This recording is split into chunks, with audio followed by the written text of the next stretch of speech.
I know why you're here. You love Breakout as much as I do. I mean, come on, it's hands down the best wave of Hero Factory. So, how does this Breakout set hold up? This is Thornraxx, and he's pretty cool. Got some great pieces, some clever designs. So why don't we take a look at this set, and we'll take a look at some of those pieces that are included in here and see how we can use them in our own Bionicle creations. I like it, sounds good. Let's take a closer look at this set and check all this out. I'm just in love with this color scheme. Medium azure, orange, black, it's so good. I remember when leaked images of this set came out before these sets released in 2012. Everyone was so excited about these new CCBS bones in medium azure. Although actually at the time everyone thought that it was going to be teal. It wasn't until the set released that everyone realized it was a new color at the time, medium azure. And yeah, on that, this set is an incredible parts pack. We'll have to discuss some of the pieces that are included here a little bit later in the video. But before we do that, I mean, just look at him. He's beautifully menacing, he's wonderfully original. Thornraxx is awesome, but he does come with his own fair share of issues. As you can see here, he can stand up on his own. His two arms and his tail, they form a bit of a tripod design, and yeah, it allows him to stand up. But I don't know, I always felt a little bit uncomfortable placing him like this. The red and the black quasi-spike that's on his tail, it is quite rubbery. So when you place it down, it does flex a little bit, even if it's just slight. But I don't know, I always fear that leaving him in a position like this is going to permanently warp this piece. Yeah, maybe I'm just being dramatic, maybe I'm overthinking things, maybe there's no issue at all. But to counteract this possible issue, I've built this little stand. The tip of it uses this little claw piece, because actually there's no real connection points on the bottom of Thornraxx. So I had to improvise a little bit. This claw kind of slots into the hollow part of one of these pin pieces, like you can see right here. Look, doing so works quite well. It allows the character to stand up perfectly fine, and it takes all the pressure off of the tail. As you can see here, he's leaning forward on those two arms and the tail is not touching the ground whatsoever. But I don't know, the idea of a stand, it brings to mind my next issue with this set. I feel like this set would have really benefited by coming with a stand itself, because it really needs one.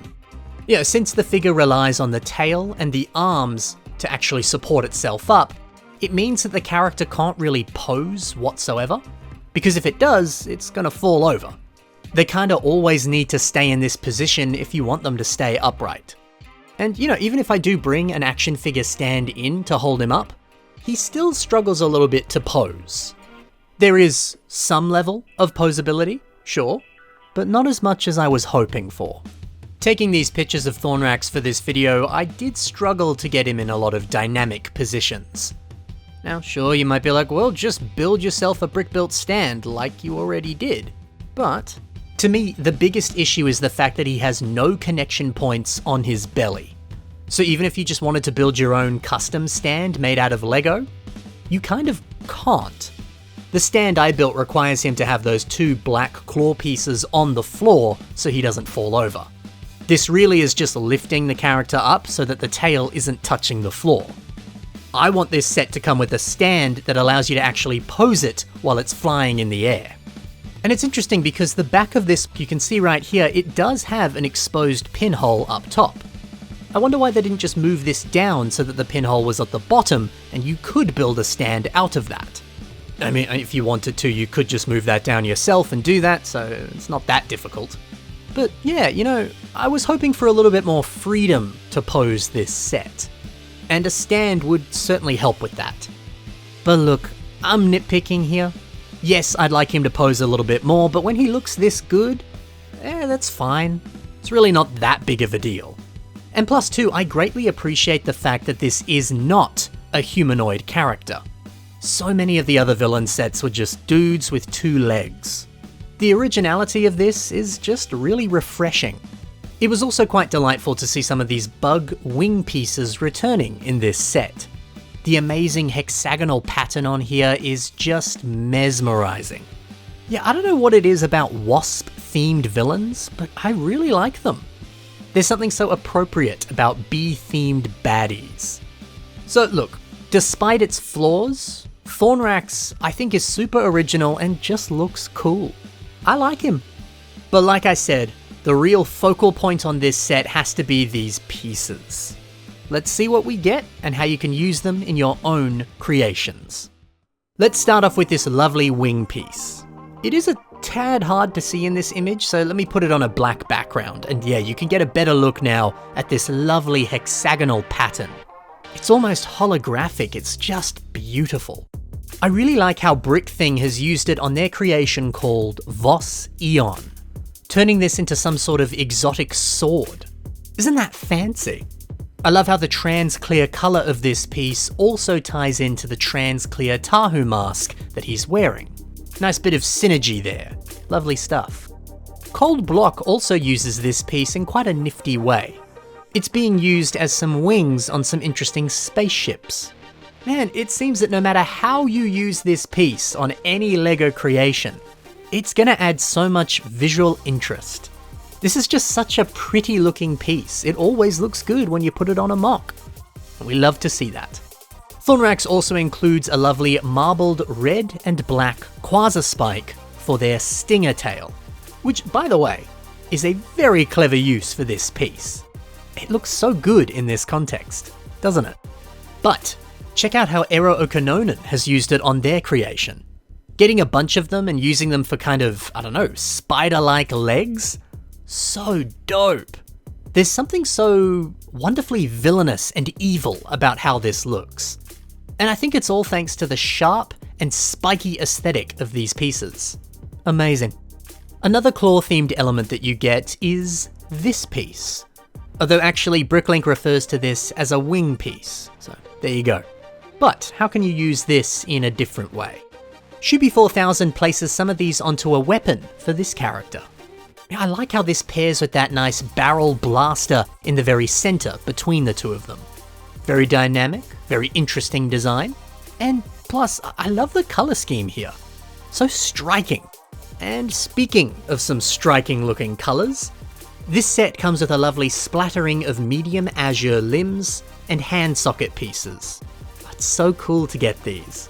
Check out how Alyra has used both of these pieces on their creation called Death. We can see a nice custom painted skull mask on this character. And of course it shares that lovely lavender and azure color scheme, which we see elsewhere on this creation. Man, there is something so pretty about these colors. And mixing them in with gold and black as well, breathtakingly beautiful. See, I think that's the beauty of medium azure as a color. Anytime you use it, it just looks so heavenly. I can't say I've seen a creation that hasn't used it and hasn't looked beautiful. If you put it on your mock, it's going to stand out in all the right ways and be really memorable. Moving over to something different, you get 3 of these sweet black armor pieces. Very nice.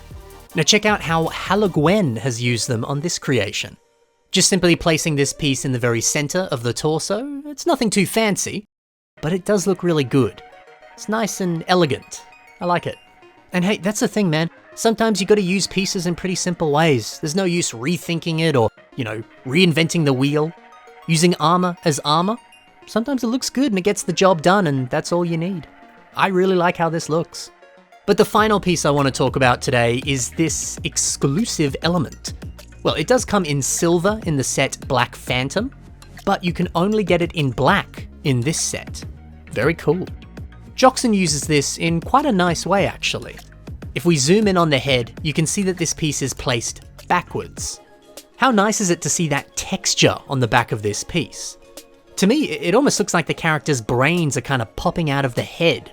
It almost reminds me of certain Star Wars characters that share that kind of brain head aesthetic.